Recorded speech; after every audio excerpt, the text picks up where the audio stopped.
Welcome to Guitars and Music. We talk about guitars. I love the guitar. We talk about great music like we're going to do tonight. We review gear once in a while, some of the gear I'm familiar with, what I can say about it or know. And also we sometimes I play guitar, so I hope you'll enjoy some of those clips. I've got some original songs that I've been posting with some video footage. But I hope you'll consider subscribing. But tonight, we're going to definitely talk about great music, and in particular, this album. This is my old copy of Quadrophenia by The Who. And when I say we're going to talk about great music, I'm not using the word great lightly here. I think that's actually a word we use all the time, and if you think about it, it's a very important word, great. What is really great? Well, this is a great album. I mean, this is an album that is a testimony to why we call it classic rock. You know, we use the word classic rock. It's sort of become just something that rolls off our tongue, but it's classic music in the sense that it's timeless. This is such a good album. This is The Who at the peak of their creative powers. They did all that good stuff in the early 60s, which I love. You know, My Generation, The Kids Are Right, Substitute, you know, Pictures of Lily. I mean, any of those. Meaty Beaty Big and Bouncy was a good album. And then they did Tommy in 1969, and that was kind of a breakthrough album, and in some ways a more significant album in terms of what it represents and the change in music, the innovation that music was going to enter into as a collective. But this is the one where Tommy was kind of the beginning of something, and an influential album and an important album. This was the one that kind of was a masterpiece of that. You know, this really they put it all together, and this came out in 1973. I bought this copy, and it's got a story in it. I'm going to talk a little bit about the story. I remember reading that when I was a kid. It's a concept album. Almost could be considered a rock opera like Tommy, but based on the story of a kid named Jimmy in London in 1964, 65-ish, in the kind of height of the mod period or swinging London. And it just kind of takes you back, even if that's not your background, and that's not my background. I'm not British, and I'm, believe it or not, too young to have been a mod in 1964. But it just takes you right back, and it's a kind of almost a little sociological and psychological study of being a young guy in that period. It's just a great album, a testimony to what a great band The Who is, and a testimony to Pete Townshend's great songwriting. So I bought this when I was in 9th grade. That would have probably been 75, 76. And in 10th grade, I would say it was the album I played the most. I played this all the time. You know, it's kind of funny. I still think in terms of vinyl records. So I don't. Maybe if you're younger, you don't know that. But I sort of still think in terms of side 1, side 2, side 3, and side 4. And I really wore out side 3 and side 4. Those are kind of the grand finale sections where the story kind of comes to a head. And side 1 and side 2, I know pretty well too. But side 3 and 4 and side 1, I just wore those out. I played them all the time. Really bothered the adults, I'm sure, playing them on my old stereo.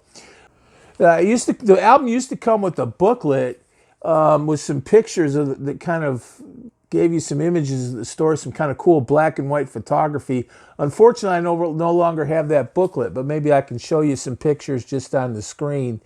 If you can find an old vinyl copy with the booklet, I think it would definitely be worth having, especially if it's in good shape. It's kind of a cool little collection of professionally taken photographs, very stylistic photographs with that kind of topical theme of this fictitious kid named Jimmy in London. And it's a really cool booklet. I wish I had it. But it does have the story of Jimmy written in here.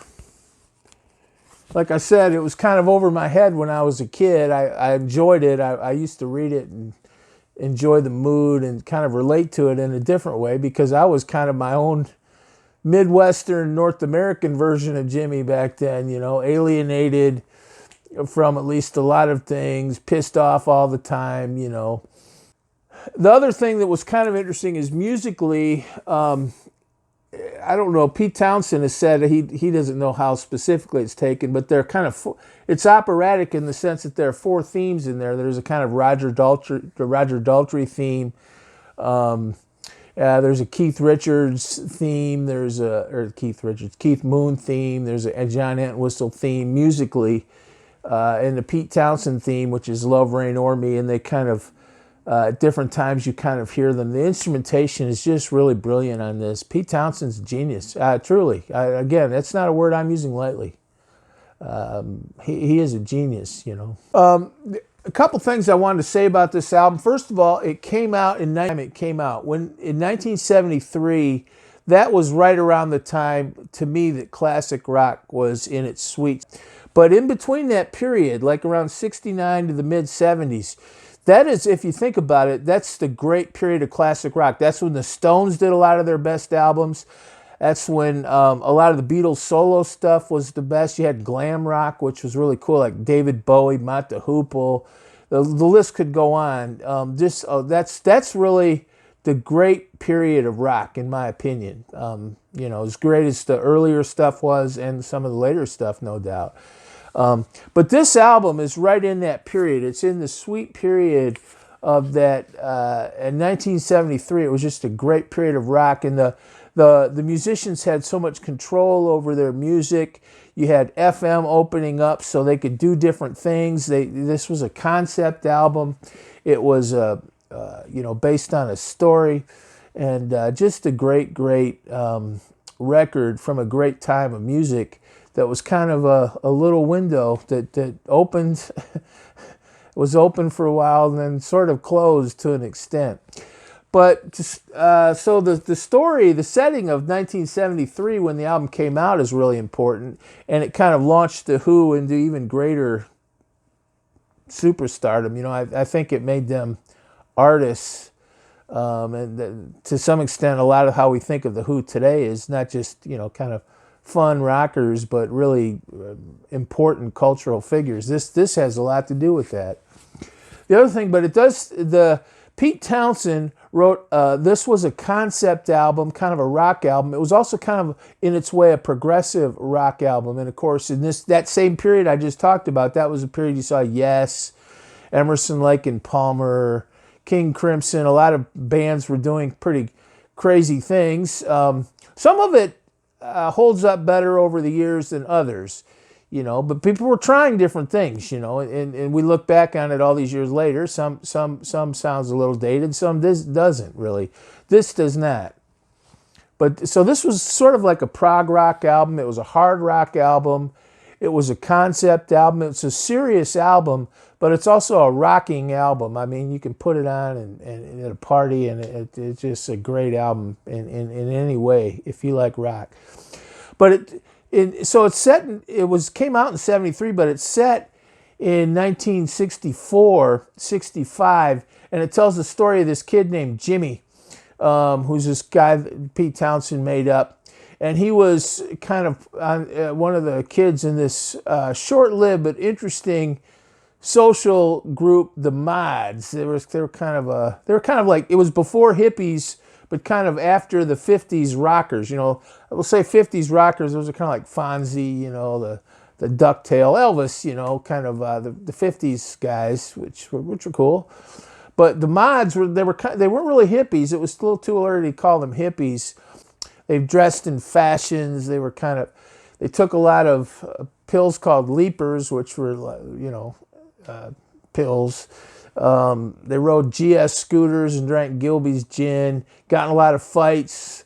There's a class dimension, but they were often kind of pitted against the other social group of the day, which were the rockers. So what people talk about are the Mods and the rockers. And in a lot of areas, they almost were kind of like gangs that would fight, and there were a lot of fights between the Mods and the rockers, including a famous one on Brighton Pier, I think 64, 65, which was historic. And And this album kind of makes some allusions to that.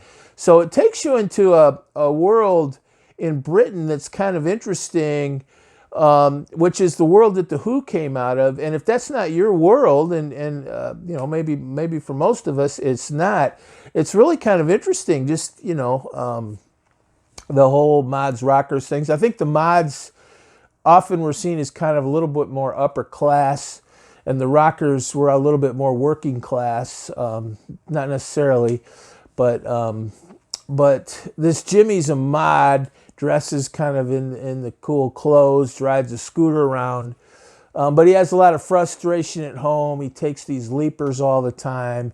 He loves music, so he loves the R&B music, and he goes to see the Who. That's kind of a, you know, the Who is sort of the super narrators, but they're also kind of implied in the story that this kid liked this band, the Who, and it kind of takes you back to the world the Who came out of, which was this kind of mod London.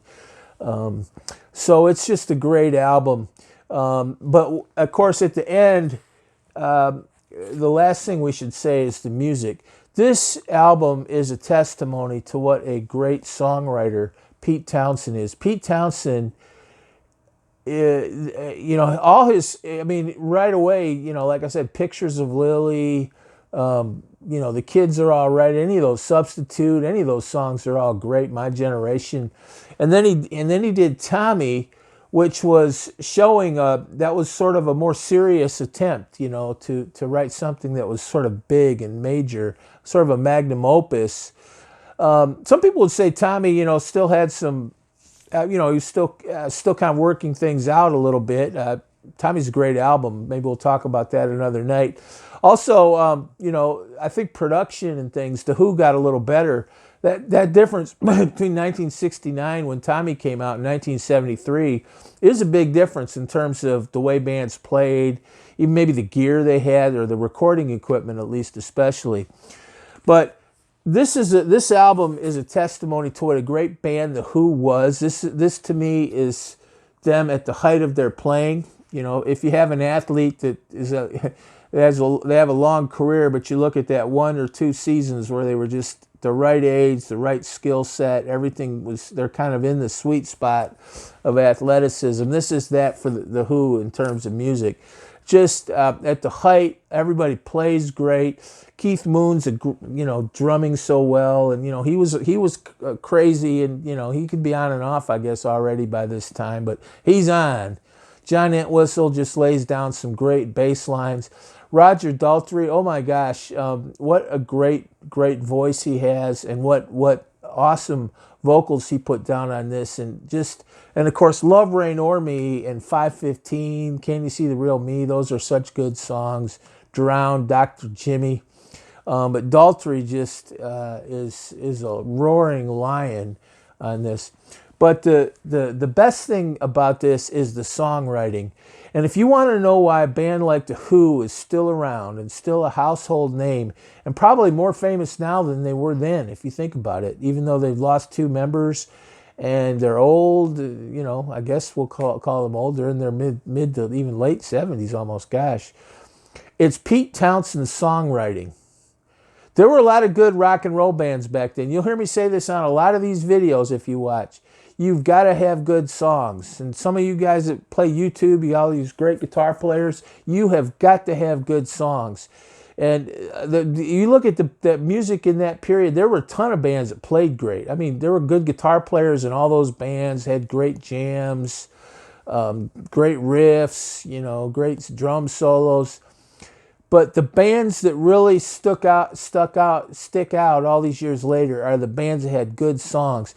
And Pete Townshend is a great songwriter, and he has a concept of songs, and even in this case, the concept of the album. This album wasn't just, you know, a collection of songs, and as good as they might be, it was sort of a collection of songs. This whole album is a singular musical work, and it's just brilliant. And the way he sort of captured both the spirit of 1973 album rock, concept rock, prog rock, and yet also brings you back to the roots of the Who, that hard rocking, you know, kind of angry, you know, smash up your instruments, you know, 64, 65, that kind of youth energy that the Who came out of.